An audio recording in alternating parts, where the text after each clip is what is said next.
Lookout Mountain of Tennessee. Let freedom ring from every hill and molehill of Mississippi, from every mountainside. Let freedom ring. And when this happens, and when we allow freedom to ring, when we let it ring from every village and every hamlet, from every state and from every city, we will be able to speed up that day when all of God's children, black men and white men, Jews and Gentiles, Protestants and Catholics, will be able to join hands and sing in the words of the old Negro spiritual. Free at last, free at last. Thank God Almighty, we are free at last. Thank you.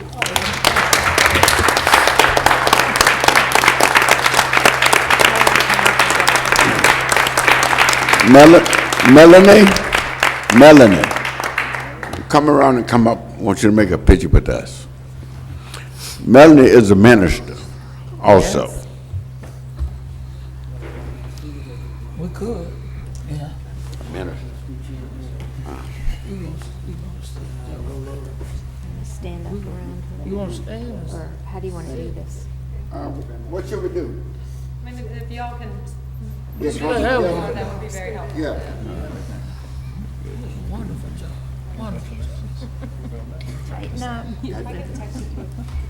All right. Everyone look this way?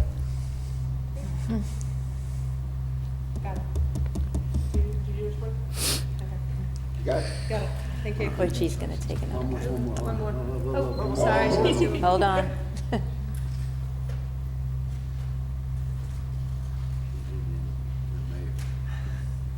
All right, That was excellent. great job. Outstanding. Keep it up. And Melody, you will be on YouTube by the time you get back to school. Google Mobile City Council, YouTube Mobile City Council, and you can hear your entire speech. You are worldwide right now.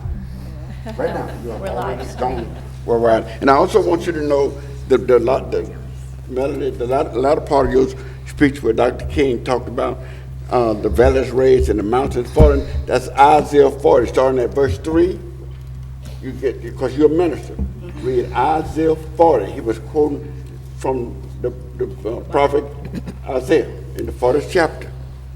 Yeah, he talked about. But don't get me going on that one. But that's where that is located. Thank you for coming. Outstanding. I'm voting yes on everything now.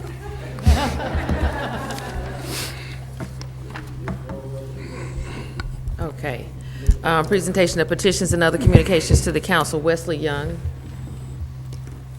Thank you for inviting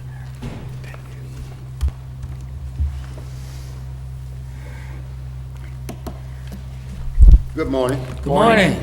My name is Wesley Young. I reside at 3058 James Street, Mobile, Alabama.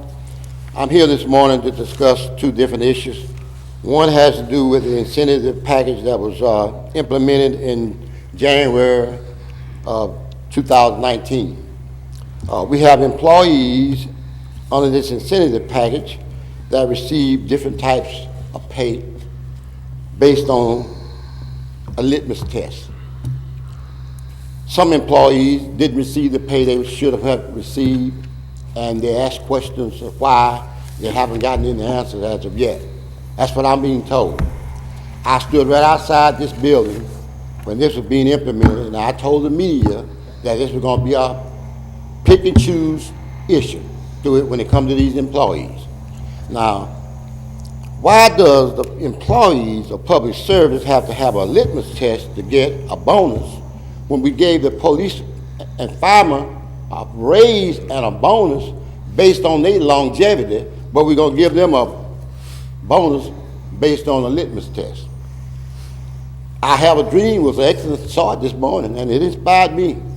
I'd like to know, when we got the 5% raise from this council across the board to all public service workers, what happened to it?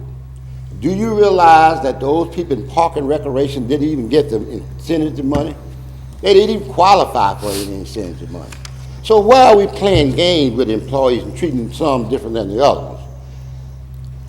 I don't understand it, the employees don't understand it. The morale now is lower than it's ever been. It's getting worse and worse and worse. And it needs to be, someone needs to correct this. These employees have to live just like everybody else. Now, I'm going to leave a copy of this to all the members of the council just to take a look at that and ask yourself, if I was a city employee, would I want to have to abide by this litmus test in order to get a bonus? Not a raise, just a bonus. You should give a person a raise based on their merit. These are merit system employees. They're not incentive system employees. The Mobile County Personnel Board is a merit system driven basis. That's the bottom line. They need the raises through the merit system. And according to the merit system, there should be a raise given to these employees across the board. It could be a 2.5% or 5%. All these bonuses don't help these employees. You give an employee $250, what can they do with it? When you gave them $1,000, then when they get through taxes, it's down to about $650. What can they do with it? They have families to raise. They need raises that they can have money on their checks each and every pay period. Now, the second issue that I have, I just got this a little while ago.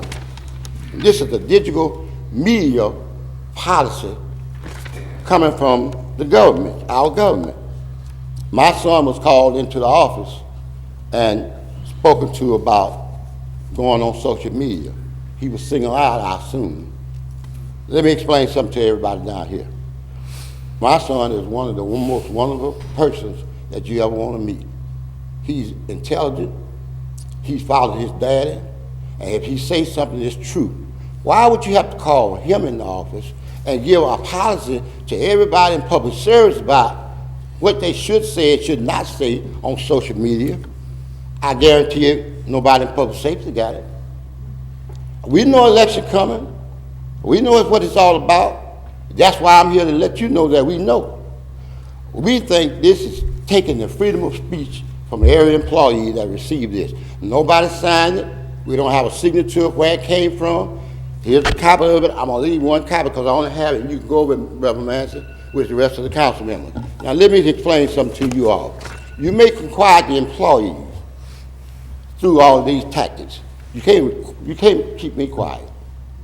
I'm a man. I'm a citizen of Mobile, and I'm going to speak. When there's something wrong, I'm going to tell it. Whether you like it or not, it's going to be true. So you're not going to keep me quiet. So it seems like every time we think things are changing, everything remains the same. Public service is different from public safety. Public safety get a raise. Nobody's put no kind of litmus test on them. Public service get a raise. You got to go through all kinds of things.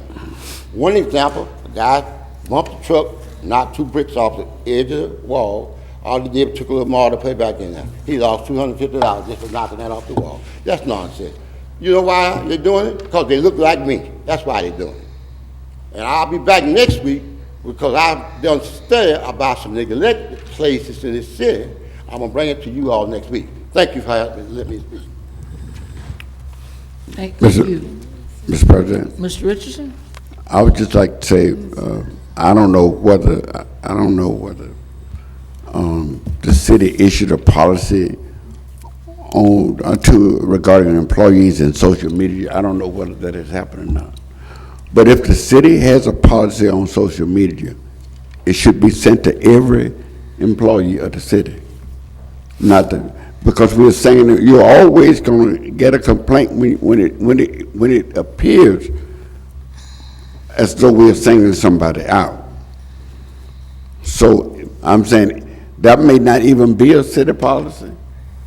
But if it is a city policy, the only thing I'm saying, city policy should be for all city employees, not no public service policy.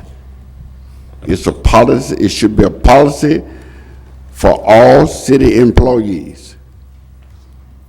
And if someone is counseling other employees about the city policy pertaining to that, all city employees ought to know what that is. If we got a rule against social media, it ought to be disseminated to all city employees. That's all I'm saying. President. Mr. Mayor? Yeah, there is a social media policy. It was distributed to all executive directors, excuse me, and all senior directors to be disseminated among all employees, and it will be posted on the website. But it is not targeted at any one person. It is an effort to make sure that we're in concert with the way the city does business. And it's not, it's typical of other entities, state government, city government, companies to have social media policy. And so that's where we are. I'd say don't like to have a copy of it, Mr. Mayor. What was a copy sent to? Okay. Okay, great. All right. Great. All right, Madam City Clerk? Can I ask a question now? Oh, It Ms. Rich? may be of our legal counsel. A policy would apply to the hours of operation when somebody is supposed to be working as opposed to being on social media? Because there really can't be a policy if the person's on their own time, or I guess I don't know, I'm asking. It depends. We want you to look at what we have. Okay, that would be good. I mean, I know a lot of businesses are very strict about posting and everything during working hours, but it's hard to manage when they're on their own time, so. Mr. Davis? Just to respond to Ms. Rich's question, really, it's not uncommon for large companies and even small companies, as far as I know, to have a policy limiting employees talking about their employer, whether they do it on duty or off duty. Okay. It's a very common procedure. I haven't seen this one, I'm just telling you, Yeah. from my own personal experience, it is very common for companies to limit, to restrict what their employees can say about the company, whether they're on duty or off duty. And that's for civil servants too, then? Well, On their own I time? can't comment on that. Yeah. I don't disagree with Mr. Davis in what he's just proclaimed, but that's for companies. That's for companies. This is a governmental entity. Owned And by I've the had people. employees of this very city use social media to rail against me. Me too. Policies that I've initiated. Me too. So that's for a company, a brick and mortar, mom and pop, a Fortune 500 or under company. This is an enterprise made up of all of our tax dollars. And because I work for the city, doesn't abridge my rights to speak how I feel relative to issues and policies. It hadn't abridged those who work for the city who attack me. Me either. So if it's gonna be a policy, we need to see the policy and amend the policy to include everybody. Because it doesn't include everybody right now. And I could go down the list of those who draw a check from this city who attack me. And so that goes for companies, Mr. Davis. I don't see that being the same standard for a governmental entity. I didn't claim it was the same standard. Ms. Rich had asked a question about whether this was common in the private sector. I answered that question. Yeah, I I know didn't it is opine on whether it was appropriate under a municipal arrangement. I just answered Ms. Rich's question. I understand, And Mr. not only that, we have had a serious problem with freedom of speech. When the Cowboys put all that downloadable stuff up there, and we took up freedom of speech, and our attorney told us, it's nothing you can do about freedom of speech. It's a right guaranteed in the U.S. Constitution, is what I was told.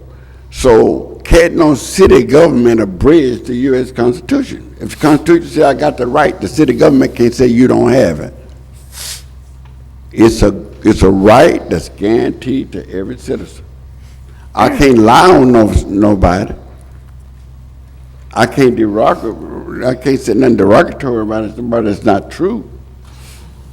But if I said I'm not getting my check, and you didn't mail me one, there's nothing wrong with that. If you put on social media, I did not get my check. And who's supposed to send you the check didn't like that? Sad news. Should have sent the check. That's all I'm saying. If we could, Ms. Cochran, do you have a copy of this policy? Not yet. We'll make certain that you have it as quickly as possible, and if you could provide us some feedback on it, it would be appreciated. I'm not in at all against the policy, but it ought to be a policy that's inclusive of everybody, if that's the case. Yes, ma'am.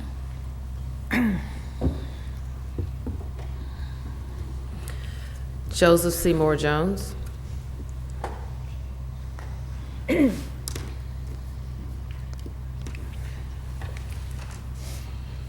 Greetings, Greetings. council, mayor, fellow citizens of Mobile City, Alabama. I am Joseph Seymour Jones, residing at 1464.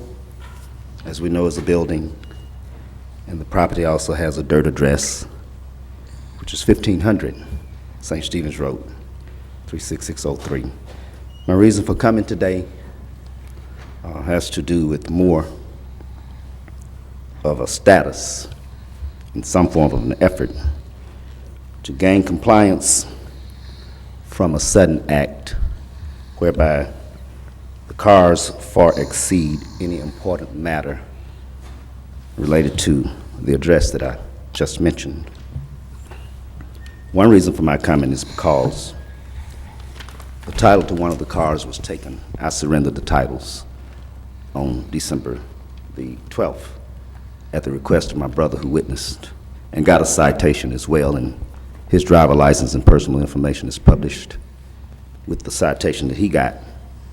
And I have one that I've had to go a little further with because Liberty Mutual has an insurance coverage on the particular car. It's a 740 Volvo GLE, and it was involved in an accident, another accident, July the 27th of 17, and I went ahead and deliberately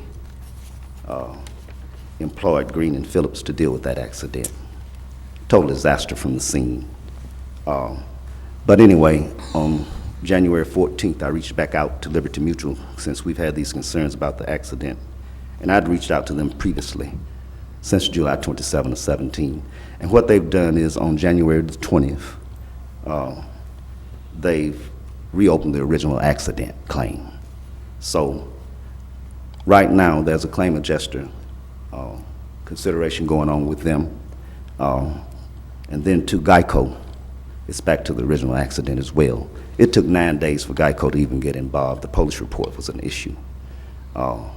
It listed from the glove box a guy named Jeff Carlisle. I hate to keep calling these people names out because they're citizens, people in the community.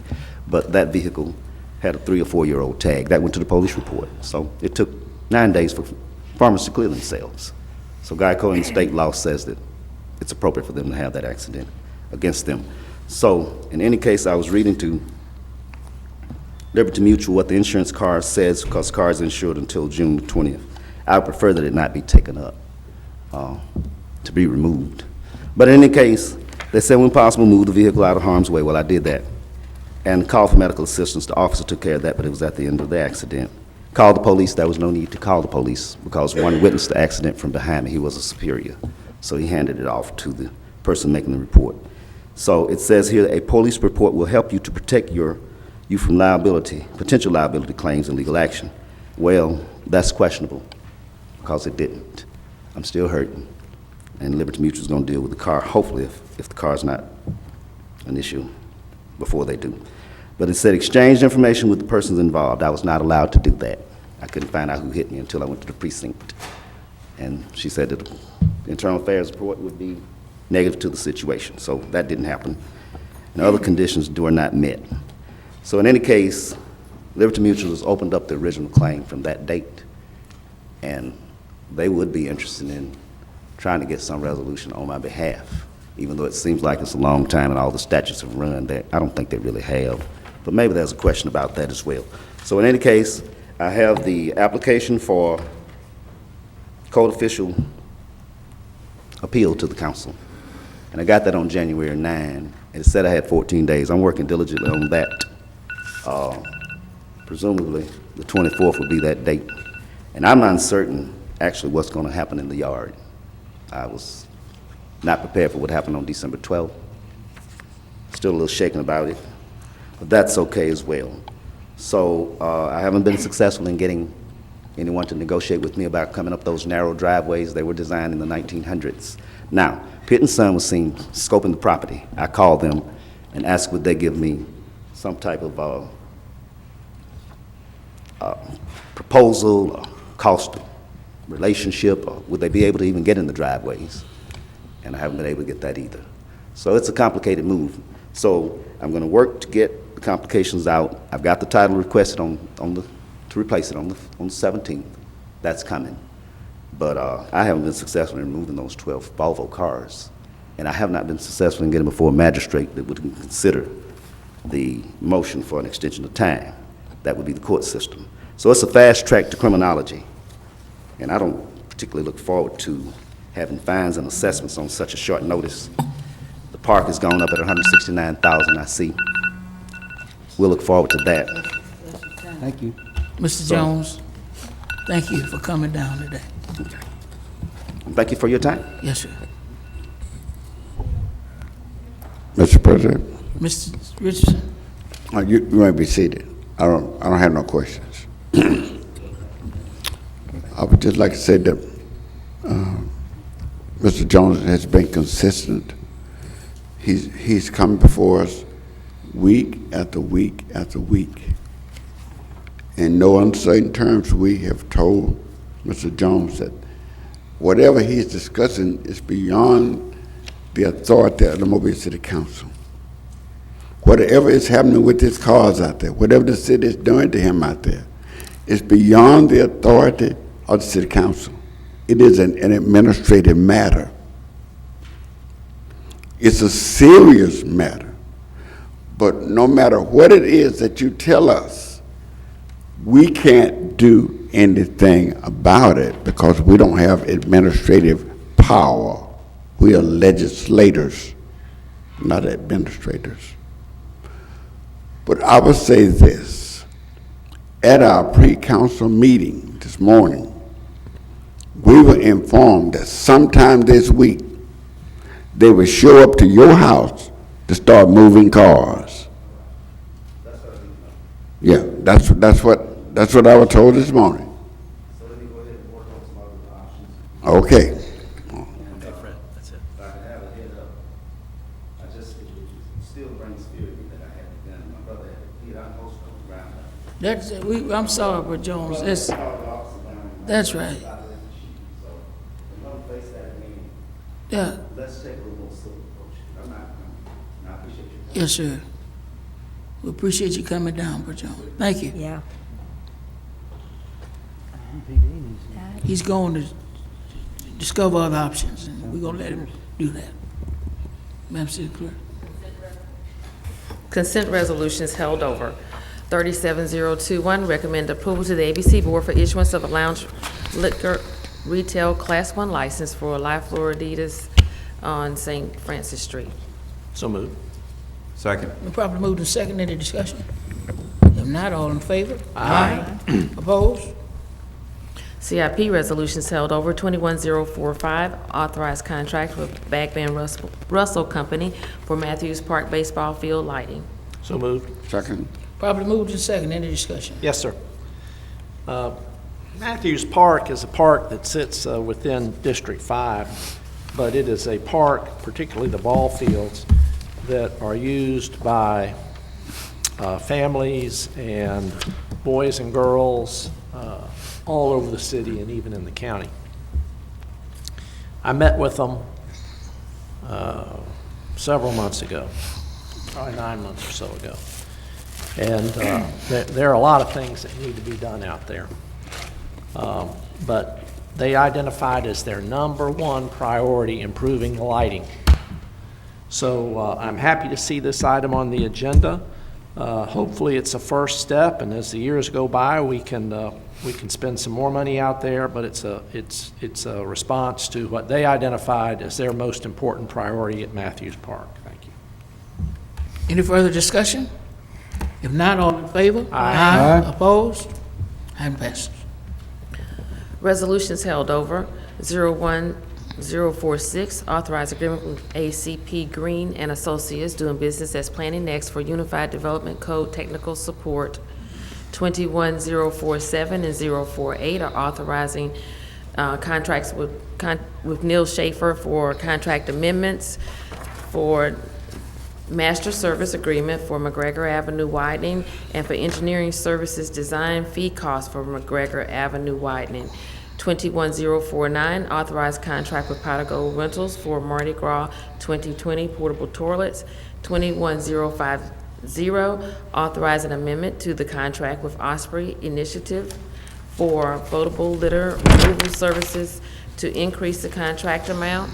And 01051, authorize agreement with Barton Academy Foundation for the rehabilitation of historic Barton Academy to be operated by the Mobile County School Board. So move. Second. Properly moved and second. Any discussion? Yes, sir. Mr. Davis? Two items on this, on the agenda have to do with the widening of McGregor Avenue from Dolphin Street down to Airport Boulevard. This is an MPO project. This is an important project. It's more than just widening. There will be a third center lane added, but since federal monies are involved and there's a lot of fingers in this pie, the federal government, state government, city of Mobile, county government, it has been moving forward, although cautiously. It has been moving forward. I'm happy to see these items on the agenda. That piece of road gets a lot of traffic by people all over the city of Mobile every day. Again, it involves more than adding the center turn lane. There will be bike lanes, there will be sidewalks, there will be a big, the mother of all roundabouts at Dolphin and McGregor. There will be a new bridge at the bottom of the hill. There will be a dedicated right turn lane for people going south on McGregor wanting to go west on Airport Boulevard. It is a big, big project. I get a lot of questions about when they're going to start turning dirt out there. I wish it was tomorrow morning, but it's not going to be tomorrow morning. We are in the right-of-way acquisition phase right now. There is some right-of-way to be acquired, and they're working on getting that done now. But it's going to be a really wonderful project once it's complete. Thank you. Mr. Chairman. Mr. Richardson? Yes, I am the lone voice crying in the wilderness. I'm on the MPO. And since I've been on the MPO, I've been trying to acquire money to revitalize St. Stephen Road. If you look at the U.S. highways that is in the city of Mobile, 98, 90, 43, 31, they're all 4-lane. It's not but one 2-lane U.S. highway in the city of Mobile. Highway 45, going straight through the African-American community. If you come from 8 Mile, there's 4 lanes. When you get to Pritchett, all of the ones you get, and it goes right on through downtown, go right on to 2-lane. And I'll have been trying to get the same. I'm not against the MPO funds on McGregor Avenue. But if you note, you got a 4-lane Spring Hill Avenue going to McGregor. You got a 4-lane Dolphin Street going to McGregor. You got a 4-lane Airport Boulevard. Otherwise, you're going to send all the traffic that way. Then you got to widen McGregor, not because you got all the traffic. They use as a criteria for getting that fund traffic. So you don't widen all of the big streets out west. You don't set all that traffic out way and tell me bye-bye, you don't have the traffic. People are not going to travel on no 2-lane road if they can get on a 4-lane road. So we got to change the criteria. We got to change the criteria. you're gonna spend $100 million out west, and you won't spend $3 million east of I-65 because they keep talking about traffic. Because you keep widening more streets. As we go west, you widen, so you put more traffic, you sending more traffic that way, and then you penalize the 100,000 citizens living east of I-65. I am the voice, and it will not be silent. Thank God. See, I heard you, Joe. Why don't you use that voice on the NPO? I do. I say I'm a long voice. Madam City Clerk, that was discussion. Any further discussion? All in favor? Aye. Opposed? Consent resolutions being introduced, 03055 through 60062. Motion to suspend the rule for immediate consideration for consent resolution 03-055 through 60-062. Second. Properly moved and second, any discussion? Absent any discussion, all in favor? Aye. Opposed? 03055, 077, and 078 are appointing Ann White-Spunner to the Blue Ribbon Affordable Housing and Neighborhood Revitalization Commission, reappointing Rufus Hudson to the City of Mobile Citizens Budget and Finance Advisory Committee, and reappointing Sister Lucindia Claghorn to the Advisory Commission on the Disabled. 08056, approve a purchase order for diesel fuel for Wave Transit. 09057, transfer monies from District 7 discretionary account to City Council postal account. 31058, authorize a grant application to the U.S. Department of Justice for the Stop School Violence Grant. 37059, recommend approval to the ABC Board for issuance of a restaurant retail liquor license for Montego's Bar and Cafe on Airport Boulevard. 58060, authorize removal of weeds, Weedling Group 1602. 60061, approve award a special bonus to the December Officer of the Month as part of the Mayor's Incentive Program. 60062, determine contribution to the Mobile Symphonic Pops Band serves a public purpose and approve payment. So moved. Second. Properly moved and second, any discussion? Not all in favor? Aye. Opposed? CIP resolutions being introduced, 21063. By council rule, this CIP resolution will be laid over for 1 week. Resolutions being introduced for the first time, 01064 through 31076. By council rule, these resolutions will be laid over for 1 week. Announcements. Mr. Vice President? Thank you, Mr. President. I had an opportunity also to visit, participate in the breakfast yesterday morning. The big breakfast was a great success. Breakfast, I think, that Council Member Manzi, Rich, and Richardson, and Daves, we all had to participate in the breakfast. It was a very well attended breakfast. I think about 790 people had showed up, and my hats are off to Biggs for putting on a great breakfast on yesterday morning. Also participated in the march on yesterday afternoon. We marched from Dearborn Y all the way to Lions Park. Great crowd, about hundreds. And we also thank People United to Advance the Dream for putting on the march on yesterday. On this coming Saturday, it will be the 11th annual spaghetti dinner and silent auction. This would take place at Our Lady of Lord's Catholic Church, which is located on Boykin Boulevard off of DIP. This is a fundraiser for the senior center, which is located on the Parkway. The plates are $7, and there will be spaghetti, salad, bread, and dessert. And again, this is a big fundraiser for the senior center on DIP. Again, this would take place this coming Saturday, January the 25th, from 11:30 a.m. to 1:30 p.m. at Our Lady of Lord's Parish Hall, which is located on Boykin Boulevard. Again, this is the 11th annual spaghetti dinner and silent auction. Also, next Monday at 5:30 p.m., inviting all the citizens in the Oakdale community. We have a very important meeting talking about your homes in the area. This meeting will be taking place at the First Baptist Church on Baltimore Street at 5:30 p.m. Again, inviting all homeowners in the Oakdale community. Letters will be reaching your mailbox this week, inviting you out, and again, inviting all homeowners in the Oakdale community to come out this coming Monday at 5:30 p.m. at First Baptist Church on Baltimore Street. And wishing all the citizens in Mobile a great Senior Bowl week, and thank you so much, Mr. President. No problem at all, Mr. Vice President. Ms. Gregory?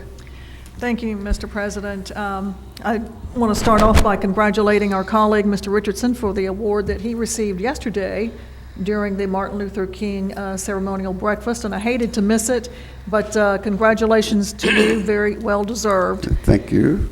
Earlier in our agenda, there was a resolution for discretionary dollars to go to some postage, and generally we don't see those on our agenda, but the reason is because there were more than 3,000 letters that were sent out from me to people who live along Ziegler Boulevard, trying to keep them in the loop as to what is going on Ziegler. So you'll probably see some more of those, because that is one of the better ways to reach everybody, to make sure that they understand that a big widening project is set to really kick off. Right now, they're still doing some prep work on the Schillinger roadside, but very soon we will see a lot of work happening, some traffic slowdowns. And so we just want to be sure that everybody is aware of what's going on.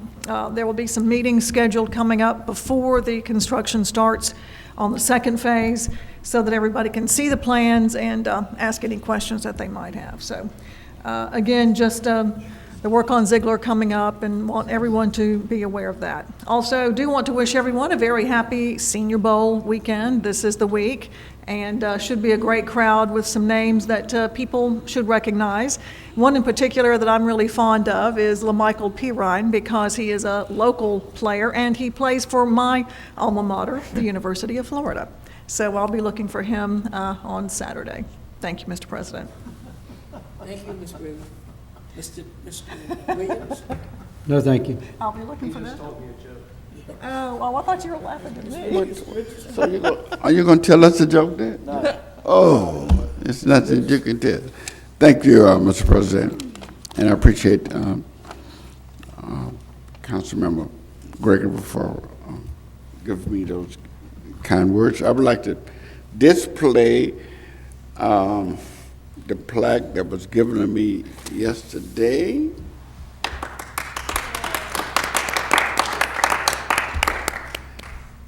It says, Blacks in Government, Port City Chapter, Mobile, Alabama, Community Service Award presented to Frederick D. Richardson, Jr., Councilmember, District 1, at the 31st MLK Memorial Breakfast, January 20, 2020. Herman Thomas, President. I would cherish this and put it among my other plaques that I have in my office. I would like to say that I am disappointed at what is happening at Tricentennial Park, in that Mars is having to lay some large pipes out there. But to do that, they're taking out large heritage oak trees, a number of probably 20. And it has changed the face of the park. In the past, when you drove in there, looking to the north was nothing but beauty. All of those big oak trees running right down the perimeter of our property. Beautiful big oak trees. I doubt if it's 6 oak trees left. Those trees are gone, and all you have to look at is the apartment complex over there. You wouldn't even know an apartment complex is over there unless you just stared at it, because of all of those trees. Those trees have been removed, and as of yesterday, they were still removing trees. I don't like it one bit. It would probably take 25 or 30 years to grow a tree back to that size. So it has defaced. the park. It doesn't look the same anymore. So I wrote the director of Mars and requested that they plant a tree for every tree that they removed, and I didn't get a reply.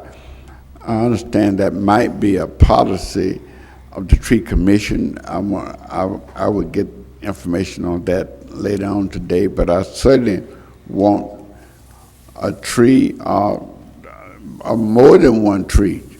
Plant 2 trees for every tree that you removed. And I talked to Councilmember Rich, who is chair of the Public Services Committee. Let's look at our own law to see whether or not our right-of-way law states anything about requiring entities or companies or people, whoever it is, removing trees from public property, be it a city park or the right-of-way. Whoever's having to move a tree from public property must plant another tree. And we don't want some side group. We need our own law. It needs to be codified in our law, in the city code, that we can enforce. So if it's not in there, I'm going to ask our attorney, and I would notify her to look at the code. And if it's not in there, I want her to draft an amendment to amend the law to say that if you take a tree out, you must plant a tree in its place. Thank you. Okay, thank you. Today at 2 o'clock, the Public Services Committee will meet and discuss the towing ordinance. I hope there'll be members of the industry present, along with the public safety officials that interface with that particular ordinance to move wrecked vehicles out of the public way. On Monday, February 3rd at 2 o'clock, there'll be an ad hoc committee meeting of the PJ rollback ordinance. Again, that will be in the 9th floor on Monday, February 3rd, and it will be an opportunity for committee members to get additional information and also discuss the rollback of the ordinance. I would like to take this opportunity to thank Chief Batiste and Public Safety Director Barber, who came to a district meeting last Thursday, the 16th. It was very well attended. There was standing room only. I really do appreciate the one place that is the public under roof building in the district, and that's the Connie Hudson Senior Center. So I have the district meetings there, host them there, and they are so very gracious about allowing extra hours of that facility to host that meeting. And I thank all the citizens who came out. It was a very lively debate, a very good topic of discussion, a lot of concerns and interest on people's minds. So again, I thank everyone who helped pull that together. Thank you. Again, heading out, yes, sir, Mr. Davis. I'm sorry. Thank you, Mr. President. There will be a meeting this afternoon at 1 o'clock of the City Council's Finance Committee in order to delve further into the question of the advisability of returning passenger rail service from Mobile to New Orleans. I'm advised that we will have at that meeting some representatives from Amtrak. I know we'll have representatives from the Southern Rail Commission, and we'll hear whatever it is they have to say. This will be another opportunity for the council to ask whatever questions it may have. I've received, and I believe all of us have, a good deal of correspondence on this issue. And two things I'd say. First is there appears to be a misconception that the council will be voting affirmatively today on whether to, or at least a week from today on the 28th, to fund the return of passenger rail. What we're considering is a letter of intent which would have certain conditions to it. So however, even if we approve the letter of intent on the 28th, there would still be certain things that would have to happen, and the matter come back to the city council for a firm commitment. So all we're talking about right now is a letter of intent. The other thing I'd say, and I'm ceasing speaking as chairman of the Finance Committee, and I'm starting to speak now as a councilman. As I said, I've got a lot of communication from people that don't live anywhere around here. They live in Seattle, they live in Montana, they live in California, they live all over the country, telling me how important the return of passenger rail from Mobile to New Orleans is. Now, these people, any possible use by them of this segment is speculative at best, and they won't be paying for it. So I'm happy to listen to them, but I'm telling you, insofar as I'm concerned, I discount those emails and communications significantly. But again, we'll meet at 1 o'clock today. Ms. Rich's committee meets at 2, so we'll be moving swiftly through that agenda. Thank you, Mr. President. And I want to say to those same individuals that you're welcome to email me, because it shows me the power of tourism and the potentiality of you visiting our city and having another amenity in which you could reach Mobile. That's the whole reason why we pay $2 and $3 million to visit Mobile, so that we could incentivize individuals to want to come to our city. All of it, in many respects, is speculative. Every bit of it.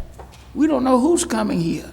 The hope is everyone will want to come here, which is why we need these kinds of amenities. So if you're across this country and you happen by hook or by crook to see this last snippet of our council meeting, you are welcome.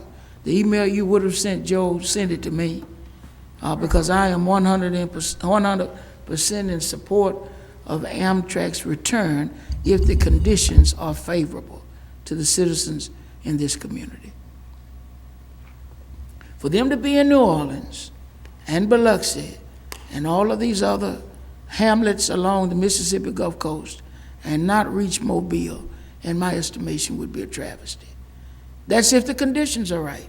And I know there are conditions that we're trying to work through. But if those conditions can be negotiated, I'm all for letting the train roll so that we can have that amenity for our citizens and for our tourists.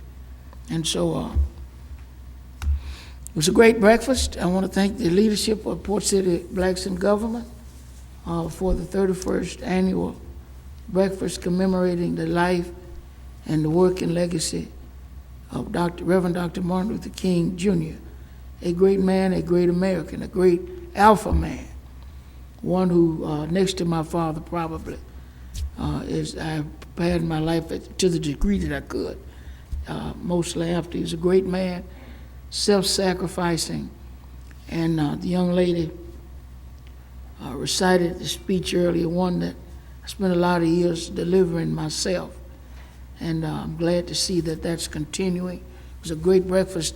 We want to congratulate our colleague, Councilman Fred Richardson, on his honor on yesterday. Certainly well deserved. There are great projects going all across the length and breadth of District 2. If I can be of any help, please reach out to me or to my office.